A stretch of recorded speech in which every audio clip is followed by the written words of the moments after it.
Welcome to Pindar Poetry. We hope you learned something new. You start by confirming your account permissions and that the server accepts manual ID entries. Once done, open the Forsaken console using the tilde key or your configured keybind so you can input commands directly. Make sure you have the exact target ID copied to clipboard. ID are case-sensitive and must match hyphens.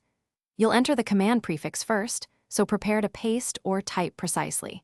A small typo will fail the registration step. Now execute the entry sequence by typing the correct command prefix such as /ID add or /register ID, depending on your server build. Immediately paste the ID and visually verify characters before pressing enter.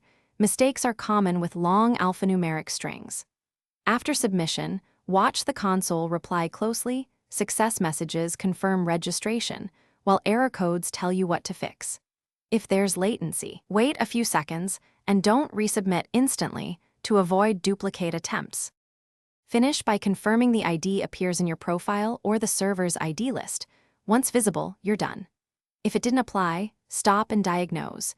Check your user permissions, ensure the ID format and casing match exactly, and review the server log for rejection reasons. If the console shows an unfamiliar error code, copy it and contact an admin with details. Retry only after correcting the identified issue to avoid lockouts or rate limits. Thanks for watching. Consider subscribing if we helped you.